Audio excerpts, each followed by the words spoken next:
All right, greens. Okay, this will be another short one. So Andromeda energies, we'll just say connect to, I haven't shown them in a while, what they have to say about anything for that matter. I'll also go into the Earth energies, the current state of our same old, right? Just a bunch of political crying and just a lot of lost souls making themselves known. More power to them on that. It makes being on a deserted island look better and better. All right. So I'm tired of calling for sessions. Scheduler, got a shop also. All right, thank you for support. So, let's see how far I get with this one. It's been a long day. So, all right. Same place. Yeah, the weather is kind of all over the place. So connect to that and Super Bowl energies. I'm not going to go into that, but I just let them pay attention to who's going, and I don't really care. But anyway. All right, going to Andromeda, and then the Earth. Basically, just connect to the Earth energies and whatever the Earth has to say about whatever it needs. We need to know about it. Not that I need to go save it because it's got its own issues, obviously. Oh, come on, cat. Priscilla's here, but she keeps coming back. She comes up and she leaves. There she is. She's in all her glory. Look at the map now. She comes over, she jumps down, and then she goes back. Okay. All right. Okay, here we go. Blessings.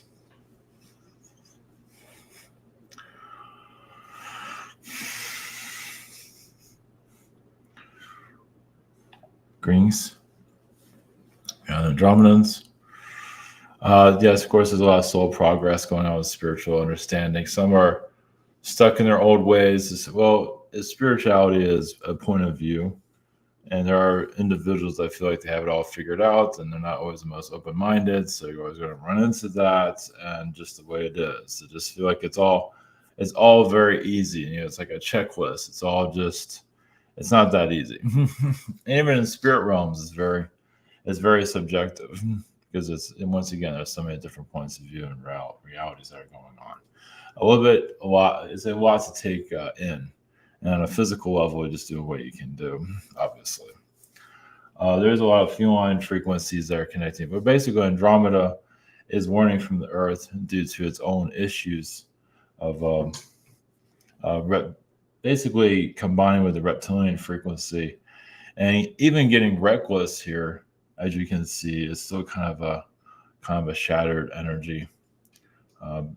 Basically, one moment. Distraction. It's basically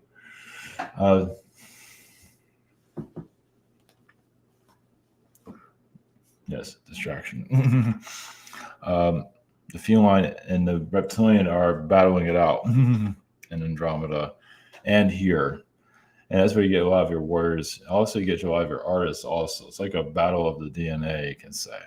Or it's different, the light and dark of one's soul. Not to say that feline always has the most lights, but it is like a emotional baggage, you could say.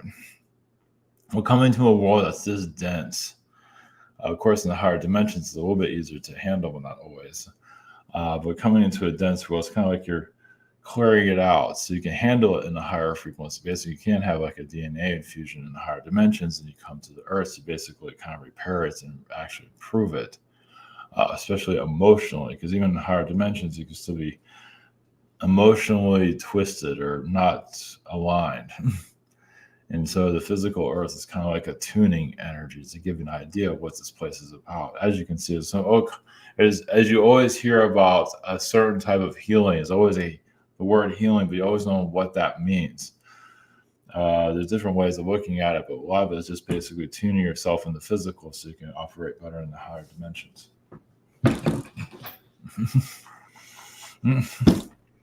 Distraction. So the frequencies here, you're balancing it out to the best of your ability. So that's why I also have a longevity here of incarnation, not just here for a couple of days, or here for quite some time. Of course, you're clearing out a lot of incarnation cycles, or just the humanities frequency. You're working on human frequency. You're always working on yourself to some level. But the human level, it's like you're working on the earth. It's kind of like working on a car, and it's one way of looking at it. Some might really disagree with that, or even hate that thought. But it's like you're working on a car. If you ever wins a different vehicle, you could say you learn something new every time. Let's put it that way. It's just a lot of soul repair work. So you're all kind of assisting each other in some form or another. So it's just not always going to be seen here on a physical level.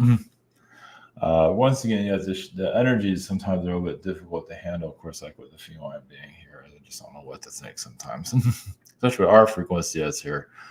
Of if a Palladian energy or Syrian or Andromeda is not used to being around you, like as a heavy source. Yeah, you can feel a lot of shifts going on, and even see yourself differently, go through different phases of your emotions. And it can be easy, and it can also not be so easy. Of course, also you get homesick also. But the reptilian frequency is basically, it's like a natural connection to the physical realm. It's also connected to the dragon. Of course, the reptilian, the Draco energy is very connected to the human version of the dragon, you could say. Of course, they have their own different characteristics. It's up, and the reptilian beings that are extremely dark are, a lot of it's just to connect more to the physical realms. Of course, there's others are healing it, but it's just it's a soul journey. And it can be parasitic at times, but how else are you going to get there? But as for the family frequencies here, well, some do warn. Well, they attract the lower frequencies, and they put on their children, and the children reflect it back and try to heal it. And it's not always easy. It's like almost like being a lion tamer, trying to almost tame your own family's frequency. And sometimes a child can't always handle the parents' energy, depending on how intense they are. It's almost like you can't breathe. Almost, it's that crazy. That's why the children act up a lot of ways, because they just can't handle the frequencies that are going on. And especially Andromedans are very fragile. Their lighter energies are just very sensitive. Normally, that's why the reptilian connected to Andromeda was to strengthen us up. We still have a light frequency here, even if we are strengthened. So we just send you energies. The Earth is part of our DNA at this point. Well, all the species are here. They're always going to mention themselves, but they need some kind of knowledge from this Earth for their growth. And it can be quite intense, especially like you leave this world and go to like an Andromeda, and you almost find a world very similar to this one. There's remnants of it, even like archaeology, findings and things like that. There's other places around the universe also. Something you can go through astral to connect to. But yeah, this planet does get stuck often in the lower frequencies, especially with sports energy, because there's magic done with sports. Yeah, sports isn't really there for entertainment. It's basically just to tame the society, obviously, as you know, to program it. So that's why it's very popular. And it does work. It does calm down the human race at a certain level. Sometimes it calms it down too much. It gets too slow. It doesn't really grow that quickly. So that's nice.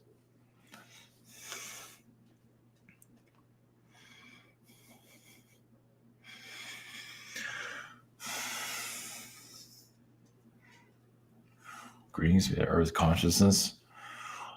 Blessings. There's a male-female frequency here. You can say all dominations of life forms, alien species, life forms in general.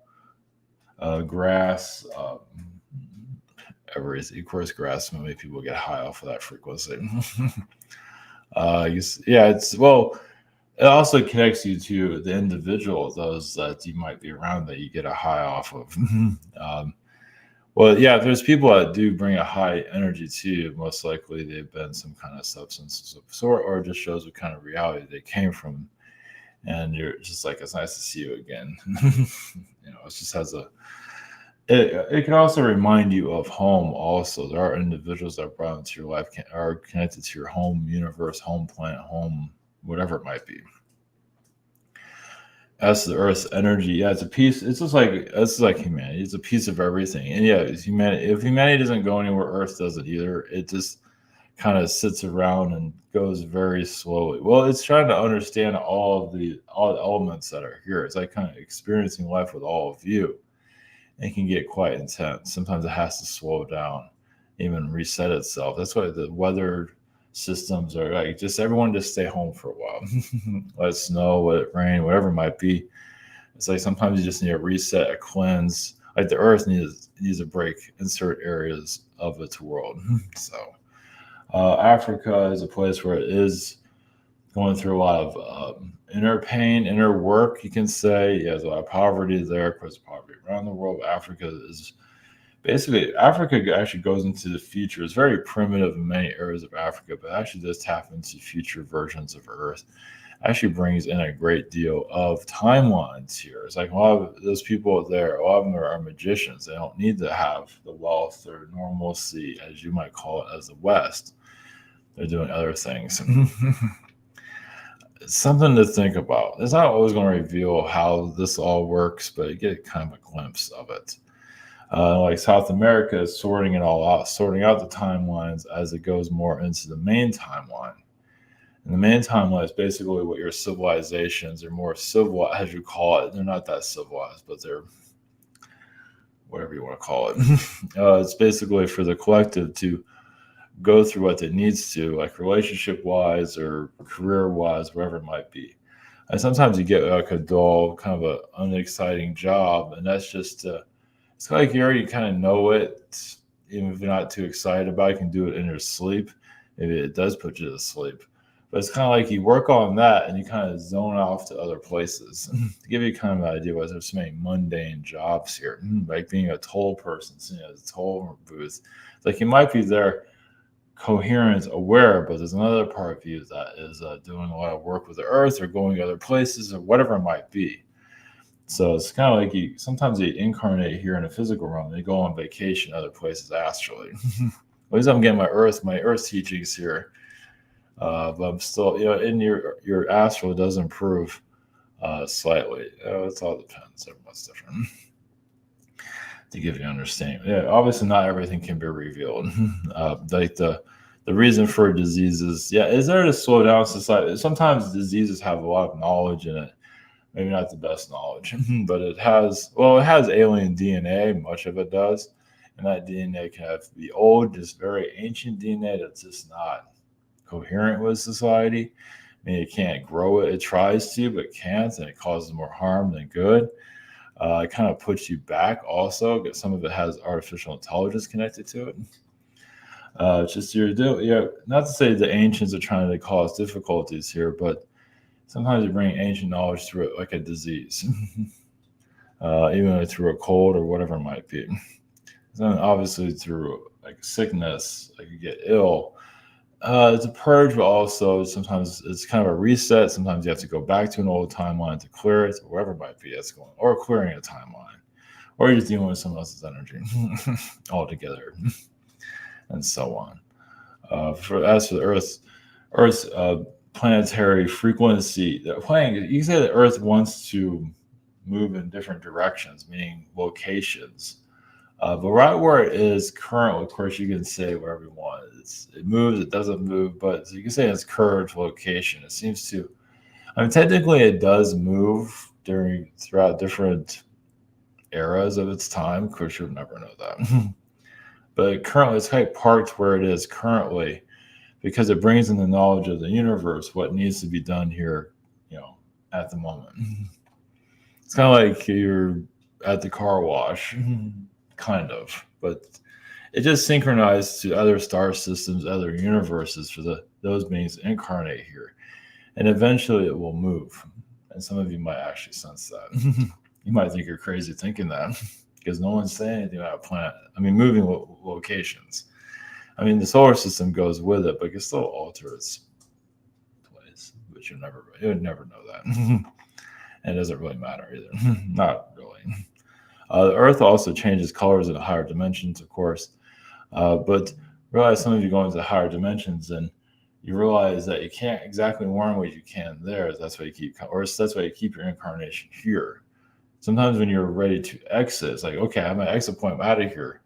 But then you kind of look at the alternatives of other places that you might go or other versions of Earth or whatever it might be, and then you kind of stay where you are. Of course, there is a lot of timeline changing currently. Basically, as you see how many people are trying to trigger World War III or just whatever it might be. And World War III is kind of like a reset. It's a reset word, but it doesn't mean it's going to happen. But sometimes when World War III is mentioned, it means you are shifting to a new reality, depending on who you are. Everyone shifts to all kinds of realities, but some need to play that one out. But this one, the world is still here to a certain level. Now, is the entire world here all together? Not really. I mean, this planet has a lot more to it. It doesn't show it, but it has other stages of even more difficulty. But it's like it'll give you more flexibility in your timeline. You feel like you have more freedoms, but then it challenges you more on another level. It's like, oh, good, now I have all this freedom to do it, and then you get hit with someone else's problems or whatever it might be. Well, you need that freedom to deal with other people's situation or whatever it might be. The extra stress has just got thrown on you. So it's like, oh, I thought things are going to change. Well, they kind of did. Sometimes it might deal with difficult people or whatever it might be. So it's like your environment. That's why sometimes your everyday job situation, we just say the 7-day-a-week cycle. Those that have to get up and go to a mundane job.